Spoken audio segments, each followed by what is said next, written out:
two criminal empires, one ruthless enemy, and a marriage neither of them chose. She built her father's empire from blood and grief at 19 years old. He clawed his way from an orphanage to the most feared throne in Asia.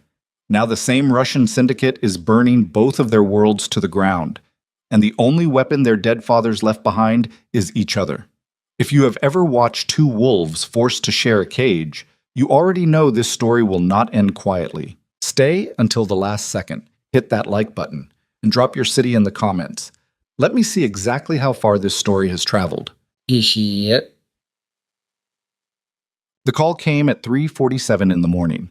Nya Okoye did not sleep the way ordinary people slept. She dozed in 2-hour increments, fully clothed on top of her duvet, phone face up on the pillow beside her, one ear always half-tuned to the building around her. 6 years of running the Okoye syndicate had burned ordinary rest out of her nervous system the same way a long fever burns out a person's appetite, gradually, completely, without warning, until the absence felt normal.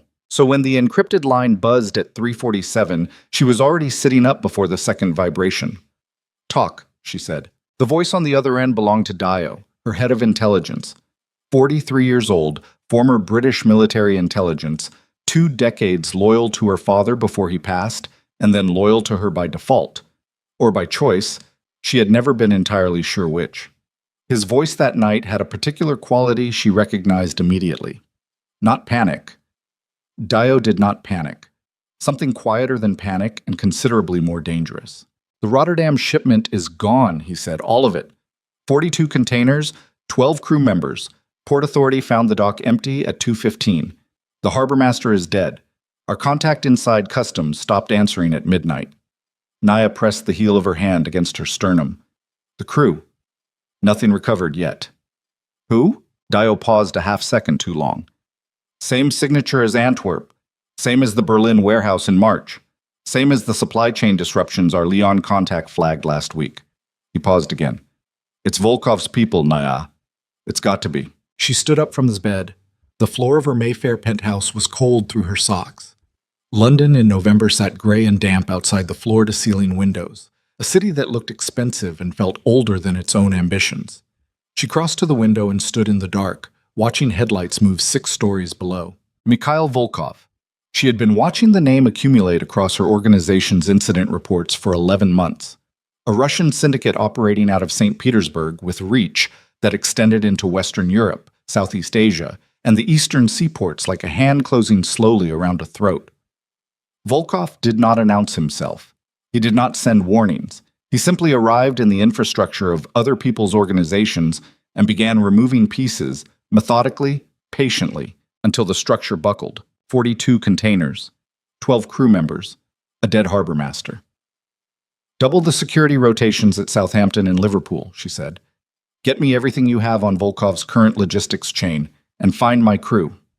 And if they're all ready, find them," she said, and ended the call. She stood at the window for another full minute, breathing evenly, cataloging the cold. She was 25 years old, and she had been carrying her father's empire for 6 of them. Emmanuel Okoye had built the organization over 30 years from nothing, from a 22-year-old Nigerian immigrant arriving in London with 40 pounds and an uncle's address on a crumpled envelope. He had built it through patience, intelligence, and a ferocious understanding that power in the criminal world was not given but architected, brick by careful brick, relationship by relationship, until the structure was load-bearing enough that even a grenade underneath it would not bring everything down. When he died of a heart attack in his study on a Tuesday morning, Naya was 19 and in her second year at the London School of Economics. She had 36 hours of grief before the first meeting materialized in her father's conference room.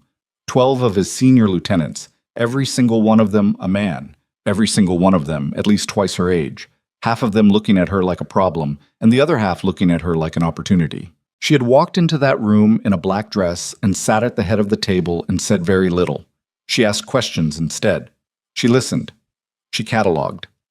3 days later, 2 of the 12 were removed from their positions. Within a month, the organization understood that Emmanuel Okoye's daughter had not inherited his patience, but she had inherited something considerably more useful, his precision. She had not been home to Lagos since he died. Her older brother, Emeka, had taken his inheritance in cash and property and disappeared to Zurich to live the life of a legitimate businessman, leaving her with the weight of the criminal empire and none of the legal assets. She had not spoken to Emeka in 4 years. She kept his number in her phone under a name that was not his. All of this was background noise. The Rotterdam shipment was foreground. She was dressed and in her secure operations room by 4:15 a.m. 9,000 kilometers east, in a compound tucked into the forested hills outside Seoul, Kang Tae-jun was not sleeping either. He sat at a lacquered desk in a room that his lieutenants were not permitted to enter without permission, reviewing the third incident report in as many weeks. The Busan port irregularity, the Incheon container diversions, the intelligence blackout that had swallowed 2 of his best information assets in Vladivostok, like a stone dropping into dark water. No ripple, no trace. 30 years old. Former street fighter, former enforcer, former ghost of the Seoul Underground who had appeared from nowhere at 22 and begun dismantling the competing organizations around him with the methodical quiet of a man who had been planning it since childhood. His people called him the Iron Chair because once he sat in a position, nothing moved him. His enemies called him other things, mostly in whispers, mostly when they were certain he could not hear. The Kang Syndicate controlled the most significant portion of criminal infrastructure in South Korea. Narcotics distribution across 4 provinces, protection rackets across the Incheon commercial zones, extortion networks so thoroughly embedded in legitimate business that the businesses themselves had long since stopped noticing the border. He had built it from enforcers' wages and borrowed knives, from years sleeping in the back rooms of other men's gambling dens, from a childhood at the Gwangju Municipal Orphanage that had taught him one lesson with extraordinary thoroughness. No one was coming to save him. No one had ever come. No one ever would. So he had saved himself. And then he had built something that could not be taken. Except now something was trying to take it. His head of intelligence, a former National Intelligence Service analyst named Park Sung-jin, had presented the Volkov dossier 48 hours ago. Sung-jin was not a man who exaggerated. He presented facts with the same flat economy he used for everything else. And the fact he had presented were Volkov's syndicate had been systematically probing Kang's syndicate infrastructure for 8 months. The probes were too precise, too patient to be random. Someone was mapping them. They are preparing, Sung-jin had said. Not attacking yet. Mapping. When they know the geography well enough, they will attack everything simultaneously. Tae-jun had listened to this without expression. He had a particular way of absorbing bad information. His face went absolutely neutral, like a surface cleared for writing, and he sat very still and his eyes did not move.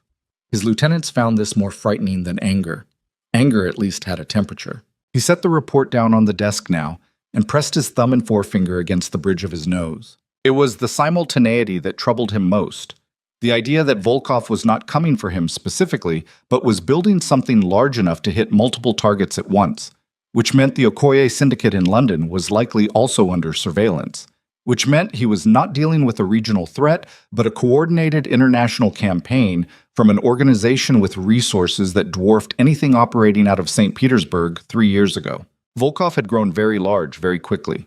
That required either extraordinary luck or extraordinary backing. Tae-jun did not believe in extraordinary luck. He was about to call Sung-jin when the other phone on his desk, the one with the red indicator light, the one that had not rung in nearly 4 years, began to vibrate. He stared at it for a moment. Then he picked it up. The voice on the other end was a lawyer named Jeon Hyuk-soo, who worked out of a sealed legal chamber in the basement of a building in Gangnam that officially did not exist. Jeon was 81 years old, had handled the Kang family's legal affairs for 3 decades, and had a voice like old paper. "Your father's will," John said, "has triggered its secondary clause." Nia received the same notification from a London solicitor named Alderton, who had served Emmanuel Okoye for 27 years, and who delivered the news with the particular regret of a man who had known it was coming for a long time, and had spent those years hoping it would not. She sat across from him in a conference room in Gray's Inn, her hands flat on the table, her expression revealing nothing. "Read it again," she said, "the relevant clause." Alderton cleared his throat.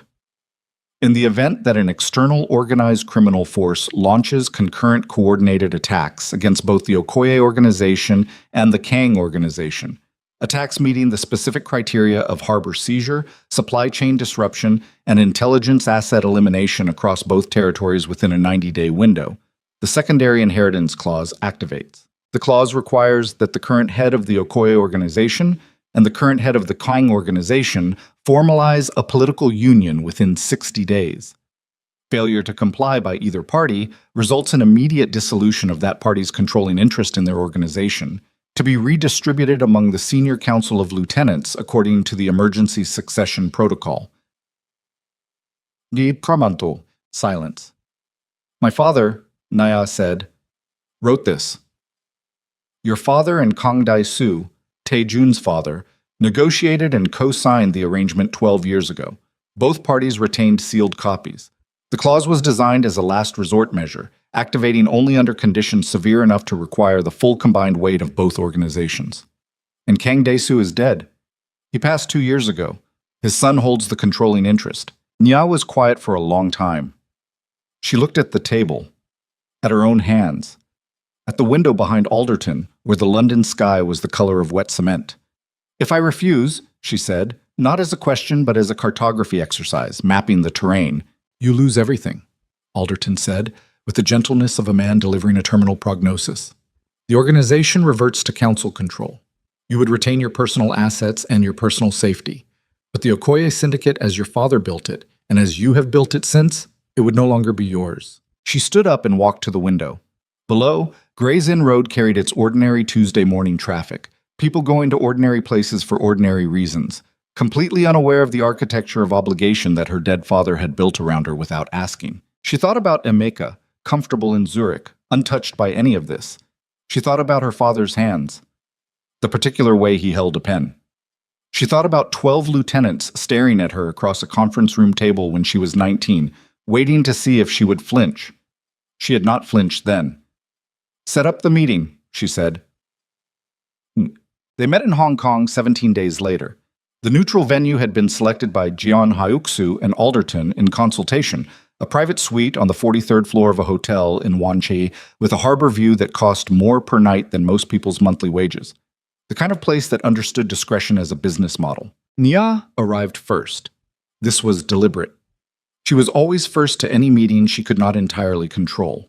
It gave her the geography, the sightlines, the ability to watch a person enter rather than being watched. She was wearing a charcoal suit. No jewelry except her father's watch, a Patek Philippe that ran 3 minutes fast, which she had never corrected. Her natural hair was pulled back. She stood at the window with her hands clasped behind her back and watched the South China Sea carry its ships, and her own reflection watched her back. She heard him arrive before she saw him. The particular quality of silence that preceded an important person. The way the air in a room reorganized itself around someone that other people reflexively deferred to. Kang Tae-jun was taller than she had expected. The intelligence dossiers had photographs, but photographs lied about scale. He wore a dark suit without a tie. His jaw set in a way that suggested he had made several decisions on the flight that he was already committed to. He was accompanied by 2 men who positioned themselves near the door and then became as still and decorative as furniture. He walked to the center of the room and stopped and looked at her with the particular quality of attention that practiced powerful people used. Not invasive, not warm, simply comprehensive. Nya Okoye, he said. Kang Tae-jun, she said. He said something in Korean to one of the men by the door who nodded and left. Then he walked to the conference table and pulled out a chair and sat down, without invitation, without ceremony. She watched this. You seem comfortable, she said, for someone who flew 13 hours to a meeting he did not want. I'm always comfortable, he said. His English was precise, inflected with something that was not quite an accent, but a particular weight on certain syllables. Comfort is a discipline. Are we going to stand at opposite sides of this room and measure each other all afternoon, or are we going to talk? She sat down across from him. For the next 2 hours, it was not a conversation. It was a dismantling. He questioned the geographic reach of the Okoye Syndicate's European connections with the tone of a man reviewing a business proposal he found underwhelming. She responded by questioning the logic of the Kang Syndicate's over-concentration in South Korean domestic markets, with the tone of a woman pointing out a structural flaw in load-bearing architecture. He implied that her leadership of the organization had relied heavily on the goodwill her father had built. She replied that his had relied heavily on the fear he had manufactured, which was a considerably more fragile foundation. Neither raised their voice. Neither was cruel. But neither gave an inch, and the room grew progressively colder despite the November harbor light. At one point he said, "You inherited a machine and are running it on its existing fuel." At one point she said, "You built a cage and you are confusing it for a kingdom." By the third hour they had abandoned the pretense of professional review and were simply bluntly arguing about the marriage clause, about their respective fathers' arrogance in writing it, about what it meant to have an obligation imposed on you by a dead person who had loved you and in loving you had also presumed to own your future. It was during this argument, unexpectedly, that the first honest thing happened. Taejun stopped mid-sentence. He looked at her with something that was not quite respect, but was adjacent to it, in the neighborhood, close enough to distinguish from what had come before. "You are angry," he said. "Aren't you?" she said. "Yes," he said. And that was all. One syllable, with all the weight of a man who rarely admitted anything aloud, dropping it onto the table between them like a stone. The silence after it was different from the silences before. They signed the marriage contract at 11:47 p.m. that night. Nia's hand steady, Taejun's unreadable. The lawyers witnessed. The two of them did not speak again that evening. They returned to separate suites and separate phones and separate empires still bleeding under the same invisible hands. But Nia stood at her window at midnight, holding her father's watch and listening to the harbor, and understood that the life she had been living, alone, armored, self-sufficient, had just changed its shape. She did not know yet into what. What she knew, lying awake at 2 a.m. while London bled 9,000 kilometers west and Seoul bled 9,000 kilometers east, was that the next move was not hers and not Taejun's.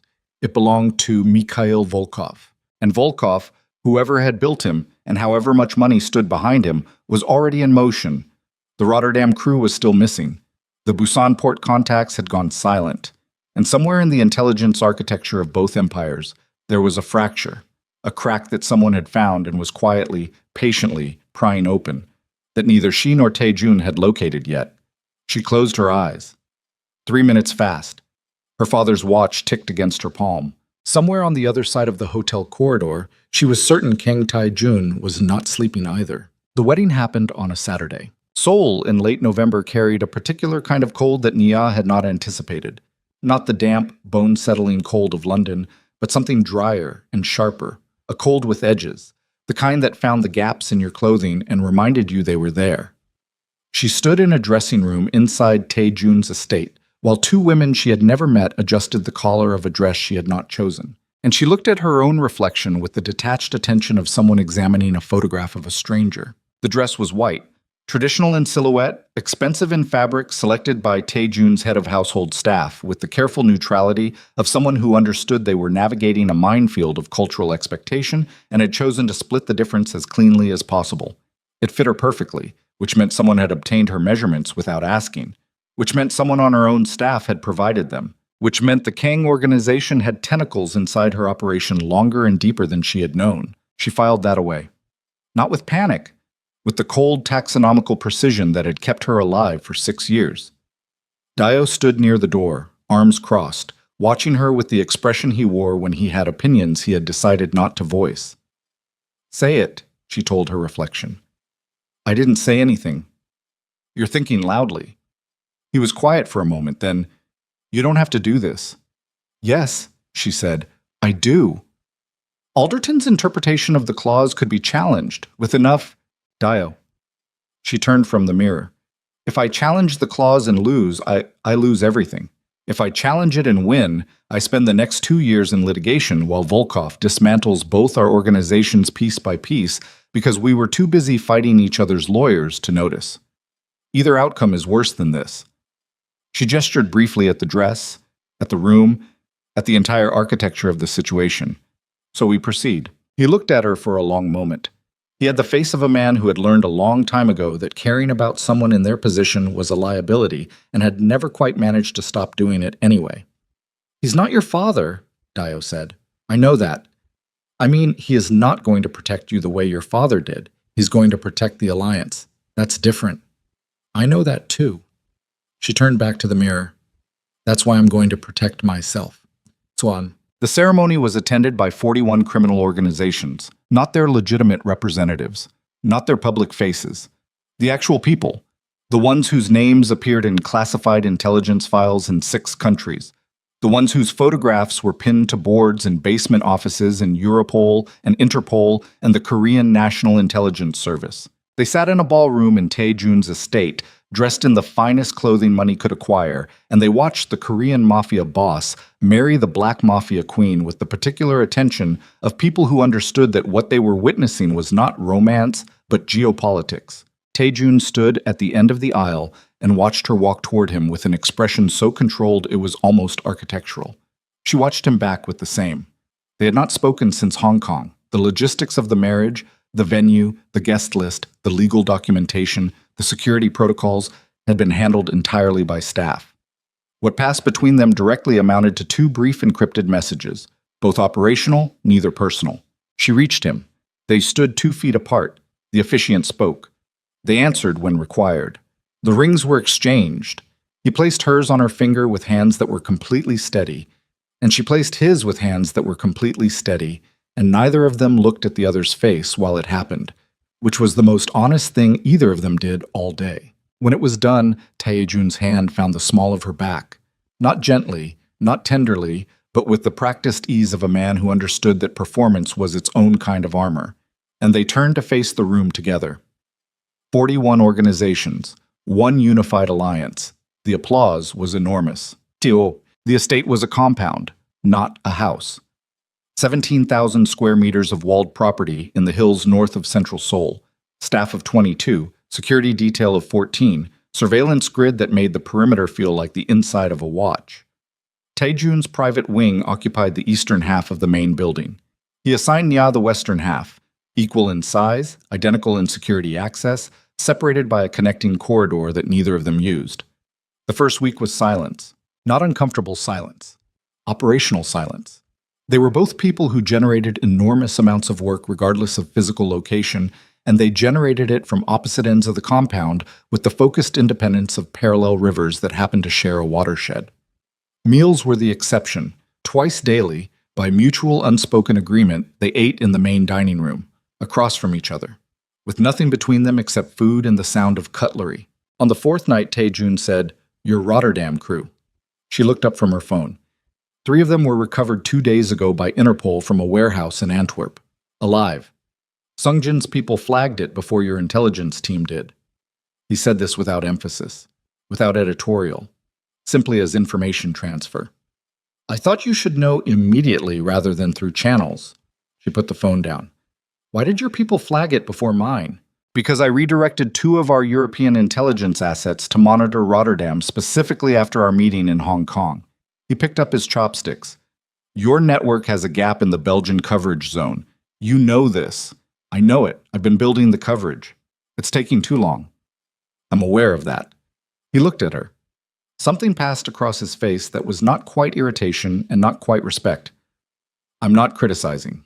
You are, but it's accurate, so I'm not going to argue it. She picked up her own chopsticks. Thank you. For the crew. A pause. He gave a brief nod.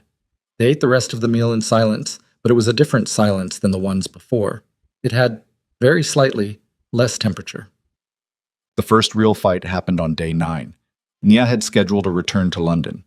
3 days, a series of meetings with senior lieutenants, a renegotiation of terms with the French distribution network, a site assessment for the expanded Southampton operation. Operational necessity. She had informed Tae-jun's chief of staff, not Tae-jun directly, because it was her schedule and she did not require his approval. He found her in the corridor outside her wing at 7 in the morning, already dressed for travel, carry-on packed and waiting by the elevator. You're leaving, he said. Not a question. 3 days, she said. London. I have meetings. Volkov's people hit a Marseille supply node yesterday. 2 dead. One of them was your contact. She already knew. Dio had called at 5:30. I know. Then you understand why... Why what? She turned to face him fully. Why I shouldn't go to my own organization to manage a crisis. Help me understand the logic. His jaw tightened.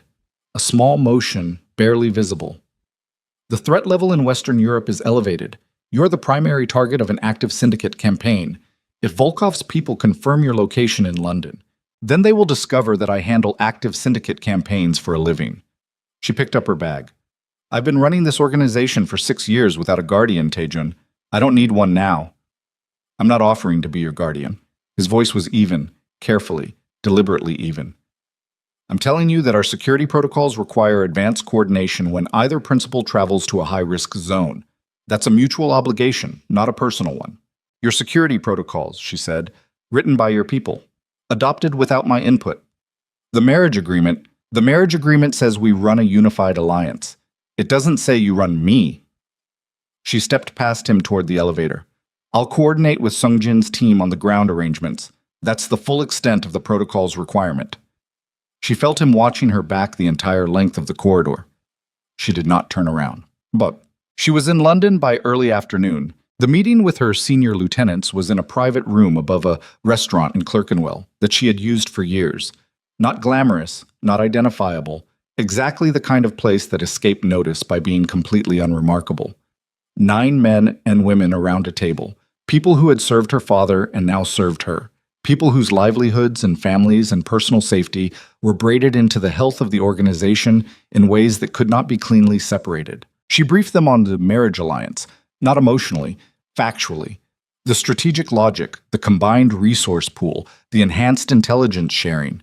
She watched their faces and read the room the way her father had taught her, not by listening to what people said, but by watching what their bodies did when they thought no one was watching. Chidi, her deputy director of operations, 47, former Lagos Street Network, loyal to her father before her and loyal to her through sheer force of demonstrated competence on her part, sat with his hands very still on the table and looked at her with an expression she had seen on him before and did not entirely like. You trust him? Chidi said. I trust the clause, she said. His interest in keeping me alive is legally and financially indistinguishable from genuine concern. The practical outcome is the same. And if his interest and your interest diverge, then we'll have a different conversation. She moved on to logistics. The afternoon was a relay of operational meetings, each one dense with the specific granular detail of an organization under pressure. Supply routes, personnel gaps, financial exposure, counterintelligence measures. By 5 o'clock, her left shoulder had locked up from sitting too long in the same posture, and she smelled like stale conference room air, and was running on approximately 3 hours of sleep and the particular kind of focused adrenaline that kept serious people functional past the point where their bodies had registered complaints. At 6:15, Dio appeared at her elbow. We have a problem, he said quietly. The Marseille contact's replacement just made contact. He says the information leak that got our contact killed. It came from inside the London network. She looked at him. He has documentation, Dio said. Partial. Enough to narrow it to one of 6 people. He wants to meet in person, tonight. Where? A restaurant in Soho. He chose the location. She looked at the room around her. The meeting was still going. Her lieutenants were talking about the Southampton expansion. Everything looked normal. Set it up, she said. The restaurant was called Cassin's, a mid-range Italian place on a side street in Soho that stayed open until 11 and did enough business the 2 people sitting in a corner booth would be invisible. Nia arrived at 8:45 with Dio and 2 members of her personal security, the other 2 positioned outside. The Marseille contact's replacement was already there. A thin man in his early 40s, dark circles under his eyes, coffee going cold in front of him, the particular body language of someone who had been frightened for a long time and was now frightened more specifically. His name was Renaud Aude. She knew him from the files. Mid-level courier network operator, French-Algerian, had worked with the Okoye network through the Marseille contact for 3 years without incident. He slid a sealed envelope across the table when she sat down. The documentation, he said, cross-referenced call logs and 2 intercepted message chains. The leak is recent, started approximately 8 weeks ago. Whoever it is has been feeding Volkov's people operational timing, not structure, timing. Naya opened the envelope and looked at the first page without expression. This narrows it to 6 people, she said. 5, Renaud said. One of them died in the Antwerp incident, which might not be coincidence. She was about to respond when the front window of Cassin's exploded inward. It was not gradual. One moment the window existed, and the next moment it did not, and the sound was enormous and wrong. The kind of sound that landed in the chest before the brain processed it, and Naya was already moving before the glass had finished falling. Not away from the door, which was the instinctive direction, but sideways, behind the substantial brick column that separated the dining room from the bar. Because she had clocked that column when she sat down, and she clocked things like that reflexively, compulsively, as a matter of survival. Two men came through the window opening. One through what remained of the door. Her security team engaged immediately. She heard the sounds of it, the specific compressed violence of people who knew exactly what they were doing, short and functional and brutal. Dio went left. She went right, around the column, and the man who had come through the door was already turning toward her, and she took that momentum and redirected it, using his own forward motion to put him off balance before he had fully processed what was happening. And then she put him on the floor with the practiced efficiency of someone who had trained for this since she was 16 and had needed it in the real world more times than she wanted to count. It was over in under 40 seconds. 3 attackers. Her 2 inside security were standing. Dio was standing. Renault had taken a graze across his left arm and was pressed against the far wall, looking like a man who had stopped being surprised that his life was like this and had moved through surprise into something closer to exhausted resignation. The restaurant was nearly empty. It was a Tuesday. The back tables had been booked out under a false name by Dio in advance. But the handful of other patrons were against the walls or under tables, and from outside she could already hear the first approaching sirens. 90 seconds, maximum, before Metropolitan Police. "We need to move," Dio said. She looked at the 3 men on the floor, 2 unconscious. One cuffed to a table leg by her security with a zip tie that had appeared from somewhere with the efficiency of long practice. She crouched down in front of the one who was cuffed. He was breathing hard. Eastern European features, she thought, or possibly Central Asian, tattoo visible at the collar. He looked at her with the unfocused defiance of someone running purely on adrenaline and training. "Volkov?" she said. He said nothing. "You have about 60 seconds before the police arrive, and this becomes their problem instead of mine," she said. "Their problem is considerably worse for you. My problem at least involves a conversation." He looked at her. Something shifted in his expression, fractionally. "Volkov," he said. And nothing else. She stood up. "Move," she told Dio. They were out the back before the first police car reached the street. She was back at the safe house in Mayfair by 10:15, jacket gone, the heel of her right hand stinging from the impact it had absorbed, running on pure focus and the acidic aftermath of controlled violence. Her phone showed 4 missed calls, 3 from Dio's backup line, 1 from a number she recognized immediately, Seoul. She looked at the missed call from Tae-jun's direct line for a long moment.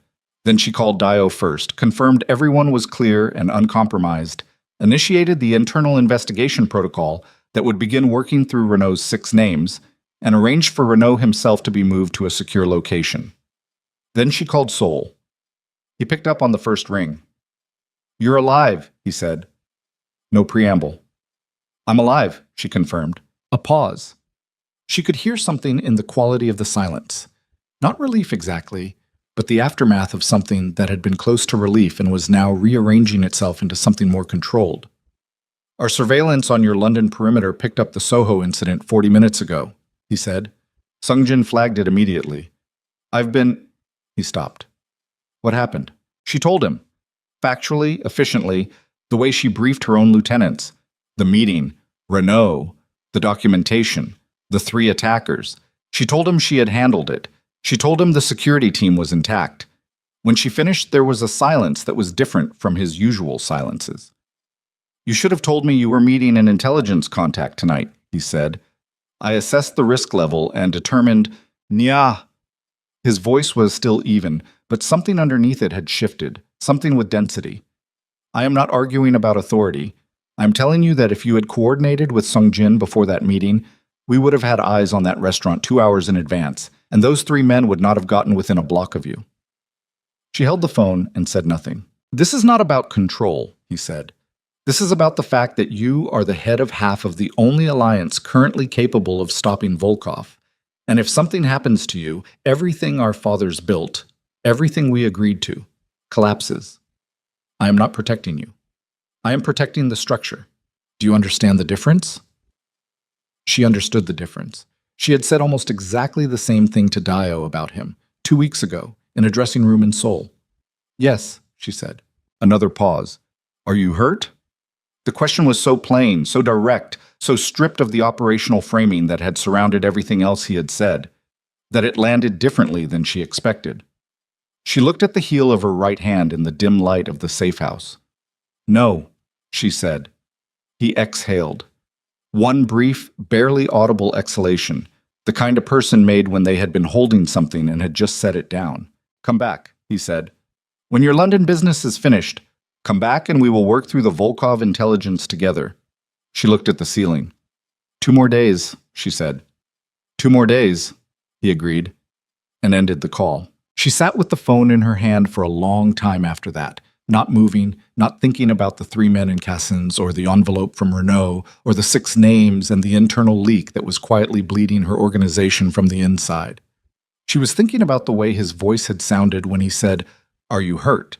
The particular flatness of it that was not coldness, but something that had been stripped down to its essential weight, like a sentence with all the unnecessary words removed until only the one that mattered was left. She told herself it was the adrenaline, the residue of a violent evening rearranging her perceptions.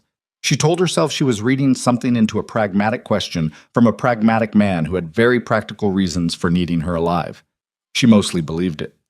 Mostly. Test. She returned to Seoul on the 3rd day, as agreed. The connecting flight from Heathrow landed at Incheon at 6 in the morning. Taejun's car was waiting, but Taejun was not in it. He was in an emergency operations meeting that had begun at 4 a.m. and showed no sign of concluding. She was taken to the estate, shown to her wing, given coffee and a briefing document that Sung Jin had prepared overnight. She read the briefing document at the kitchen table in her wing, with both hands wrapped around the coffee mug. The Volkov dossier had grown. New intelligence from the Vladivostok network, painstakingly reconstructed over 3 weeks by Sung Jin's team, had confirmed what Taejun had suspected. Volkov was not an independent operator. The St. Petersburg Syndicate was a front, well-constructed, well-funded, operated with genuine criminal infrastructure that made it look autonomous, but underneath the construction, there was money that did not originate in Russian organized crime. The sourcing went somewhere else, somewhere with longer reach and deeper resources, and a particular interest in eliminating both the Okoye and Kang organizations simultaneously. Not eliminating, absorbing. The Rotterdam crew, the ones recovered in Antwerp, had been held for questioning, not killed. The Busan port irregularities had involved diversion, not destruction.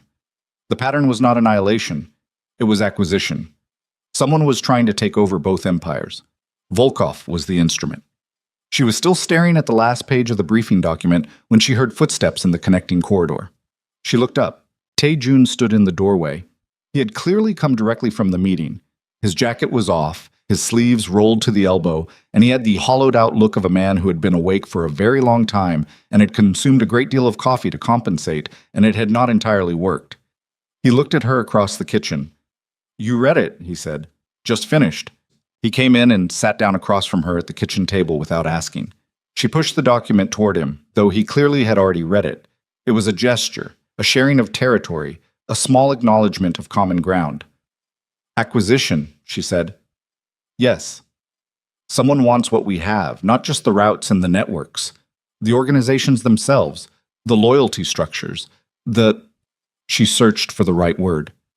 The architecture. It takes 30 years to build what your father built. 20 for mine. You cannot manufacture that kind of institutional loyalty. You can only take it by removing the people at the top and installing your own.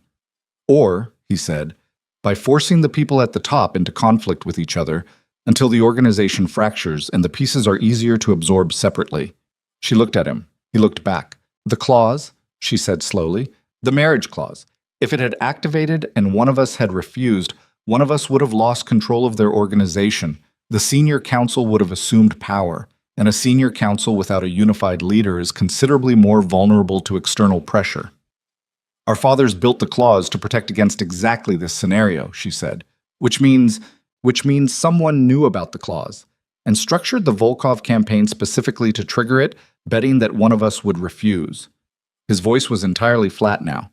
The operational flatness that she was beginning to understand was not coldness, but the sound of a brain running at maximum capacity. They wanted the claws to tear us apart instead of bind us. The kitchen was very quiet.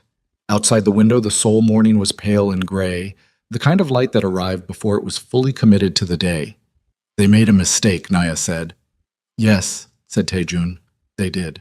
He reached across the table and turned the briefing document to the final page. A list of financial routing nodes that Sungjin's team had traced through 4 intermediate shell companies before losing the thread. He tapped one entry near the bottom of the list. A company registered in the Cayman Islands, 18 months old, with no public-facing activity and a capitalization that made no rational sense for its stated purpose. This is where the thread ends, he said. For now. Then that's where we start, she said. He looked at her. And for the first time since Hong Kong, something in his face was not controlled performance or operational efficiency, or the architecture of a man who had built his entire identity around never appearing uncertain. It was something quieter, something that did not have a name yet but had a shape. Yes, he said. Together. She held his gaze for exactly 1 second longer than necessary. Then she looked back at the document because she was a practical woman and there was work to do. And whatever had just crossed the kitchen table between them was something she was not ready to name either. But it was there. And they both knew it, and somewhere, in an office she could not yet locate, belonging to a person whose name she did not yet know. Someone was watching 2 people who were supposed to be enemies becoming something more dangerous than allies, and beginning, very quietly, to panic. The Cayman Islands company had a name, Meridian Structured Assets, LLC. It had taken Sungjin's team 11 days to find it, and another 4 to understand what they were looking at. Nia and Taejun had spent those 15 days in a rhythm that neither of them had anticipated and neither of them discussed, working from the same table in the estate's secure operations room, eating at odd hours, sleeping in short intervals, building the intelligence picture together, the way you build a structure in the dark, by touch, by feel. By the slow accumulation of pieces that eventually became a shape you could recognize. The shape was worse than either of them had expected. Meridian Structured Assets was not a shell company in the traditional sense. It was a collection vehicle, designed not to hide money, but to consolidate organizational assets from multiple criminal networks simultaneously. The financial architecture was elegant in the way that genuinely dangerous things are elegant, simple underneath all the complexity, ruthlessly functional. Built by someone who understood that the most effective traps are the ones that look like something else entirely until the moment they close. Sungjin laid it out on a Tuesday morning, standing at the head of the operations table with the particular stillness of a man who had been sitting on bad information long enough that delivering it had become a relief. Meridian has absorbed, wholly or partially, 7 criminal organizations in the past 22 months, he said. 3 in Eastern Europe, 2 in Southeast Asia, 1 in West Africa, 1 in Australia. In each case, the methodology was identical. Extended pressure campaign, supply disruptions, intelligence leaks, key personnel eliminations, until the organization's leadership was destabilized. Then acquisition offers made to the senior council during the power vacuum. Nia looked at the map on the screen. 7 markers. 7 organizations that no longer existed in their original form. The West African Network, she said. Which one?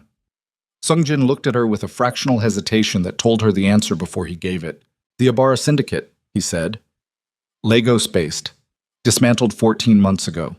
The Leadership Council accepted the Meridian acquisition terms after their principal died under, he paused, under circumstances that were ruled a cardiac event. The room went very quiet. Naya heard her own heartbeat for a moment, distinct and too loud. The Ibarra Syndicate, Lagos. 14 months ago. She knew the name from her father's correspondence, a competing organization, yes, but one Emmanuel Okoye had maintained a careful peace with for over a decade. She knew the principal had died. She had noted it in her intelligence files as a regional development, a competitor's loss, something to monitor for ripple effects. She had not known about Meridian. She had not known the death was anything other than what it appeared. The cardiac event, she said. Her voice was completely level. Was it natural? Sungjin held her gaze. We cannot confirm either way with current evidence. Taejun, seated to her left, was very still. She did not look at him. She looked at the map. 7 markers. How long, she said, until they make the acquisition offer to our senior councils? Based on the pattern timeline in the other cases, Sungjin checked his notes. Approximately 6 to 8 weeks, possibly less, given that you have already formed the alliance. The alliance complicated their timeline. They expected the marriage clause to fracture both organizations. When it didn't, they accelerated. Who is behind Meridian? Taejun said. He had not moved. His hands were flat on the table. The beneficial ownership traces through 4 jurisdictions and terminates in a nominee structure. We cannot confirm the individual. However, Sungjin pulled up a secondary document. The legal framework for Meridian was drafted by a firm in Geneva. The firm has one known client in common with Volkov's primary financial infrastructure. He put a name on the screen. Neither Naya nor Taejun spoke for a moment. The name belonged to a man they both knew by reputation, a legitimate businessman, publicly, with the kind of profile that showed up in economic forums and charitable foundation announcements and the guest lists of political summits. A man whose public legitimacy was so thorough and so long established that the idea of him as the architect of a criminal acquisition network operating across 4 continents was either completely absurd or the single most elegant camouflage Nia had ever encountered. "We need more," Taejun said. "We're working on it," Sungjin said. "Work faster." Pata. That night was the first night they talked about something other than Volkov. It happened without design. It was past midnight, and the operations staff had cycled out, and it was just the two of them in the room, the remains of a meal on the side table, the city lights of Seoul visible through the reinforced windows in the distance. Naya had her jacket off and her sleeves pushed up, and she was running through the West African acquisition timeline on her laptop with the focused, repetitive attention of someone who was actually processing something else entirely. Taejun was at the far end of the table, reviewing Sungjin's financial analysis, and he looked up at some point and watched her for a moment and said, "When did your father die?" She stopped typing. 6 years ago, she said. Heart attack in his study. Tuesday morning, she paused. He was 61. A silence. Mine was 58, Taejun said. Complications after surgery, 2 years ago. He looked back at his documents. He knew he was dying for about 8 months before it happened. He did not tell me until the last 3 weeks. Why not? Because he knew I would stop working and come home. And he did not want me to stop working. He thought... His jaw moved. He thought the work was more important than the time. Naya looked at him across the length of the table. Was he right? She said. Taejun considered this with the seriousness of a man for whom the question was not rhetorical. No, he said finally. He was not right about that. She looked back at her laptop. My father was right about almost everything, she said. That's the worst part. Even this. She gestured at the room, at the compound, at the entire apparatus of their arranged situation. Even this was right. The clause, the marriage. He saw this coming before either of us knew Volkov's name. Our fathers knew each other for 30 years, Taejun said. I did not know that until I read the will documentation. Neither did I. He let out a short breath that was almost a laugh. Not humor, something older and more tired than humor. 2 men built a trap for their own children because they loved them and called it protection. It is protection, she said. It just doesn't feel like it. He looked at her. She looked back. And something passed between them that was not quite the thing that had been building across 15 days of shared tables and shared work and shared bad news, but was immediately adjacent to it, close enough to feel the heat. She looked away first. She was not ready. She knew she was not ready, and she knew he knew it too. Get some sleep, she said. Sungjin has a full briefing at 7. He stood, picked up his jacket, walked to the door of the operations room and stopped with his hand on the frame and looked back at her. Nia, he said. She looked up. He seemed to be on the edge of something, a sentence, a decision, a door he had been standing in front of for some time and had not yet walked through. She watched his face work through it. Good night, he said, and left. She sat alone in the operations room for a long time after, in the quiet hum of screens and the distant city, her hand still on the keyboard, typing nothing. Boom. The breakthrough came 4 days later and it arrived through a source nobody expected. Dio called at 9 in the morning from London. His voice had a quality she recognized from the Soho restaurant night. That specific register that was not panic, but was the thing standing directly next to panic, looking at it. Renault's information, he said. The 6 names. We've been running them through communication intercept analysis. We found a pattern. One of the 6 has been in irregular contact with a Kang Syndicate adjacent number. She went completely still. Which number? She said.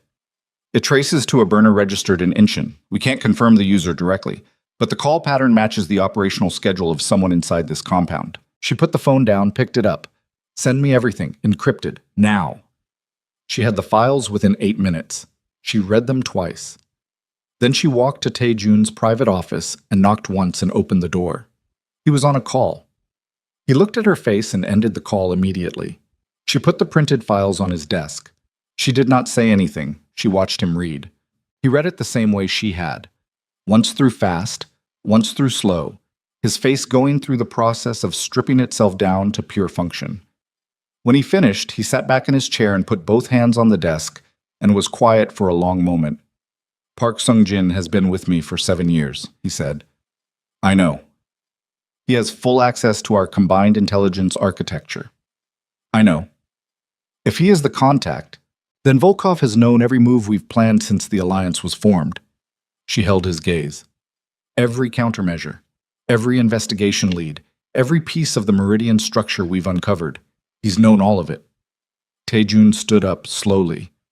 The motion was controlled in the way that very dangerous things are controlled. Not calm, but contained, the way a charge is contained before detonation. I need to verify this independently before... The door opened. Sung-jin stood in the doorway, tablet in hand, with the expression of a man who had come to deliver a routine briefing and had registered in the space of 1 second that something in the room was catastrophically wrong. His eyes went from Tae-jun to Nya to the files on the desk. The tablet in his hand tilted very slightly. The next 4 seconds were among the most precise of Nya's professional life. Sung-jin's left hand moved toward his jacket. Not fast. Not the motion of an experienced fighter, but of a man whose instinct was overriding his training. Tae-jun was already moving around the desk, and she was already moving from the other direction, and what happened was not elegant. It was fast and brutal and functionally effective, and ended with Sung-jin against the wall, with Tae-jun's forearm across his chest, and Nya's hand on the wrist that had been moving toward the jacket. She reached into the jacket herself. A phone. Not a weapon. A burner phone, separate from his issued device, the kind of phone that did not exist in any personnel inventory. She held it up. Sung-jin's breathing was very loud in the sudden silence of the room. Tae-jun looked at the phone. Then he looked at Sung-jin, and whatever was in his face at that moment was something that Nya did not want to examine too closely, because it was the face of a man confronting the specific variety of pain that only becomes possible when you have trusted someone completely. 7 years, Tae-jun said. His voice was almost inaudible. Sung-jin's jaw was working. He was not a fighter, and he was not going to fight. What he was doing was calculating. She could see it. Running through his options, finding them very limited, arriving at some interior decision. It wasn't, Sung-jin started. Don't, Tae-jun said. 1 word. The weight of it closed the sentence. The interrogation took 3 hours. They used the estate's secure room, basement level, no windows, the kind of space that had been built for exactly this purpose, and whose walls had absorbed a great many conversations that were never repeated anywhere else. Nya sat to one side.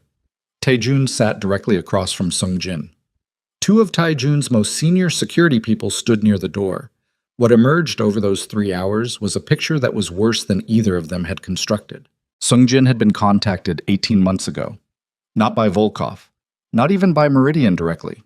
By an intermediary who had approached him with documentation relating to a debt Sung-jin had accumulated during a period 3 years prior, a gambling problem that had been resolved quietly, that Tae-jun did not know about, that had been used as a lever to open the door and then held as a permanent handle. The intermediary had wanted initially relatively minor things.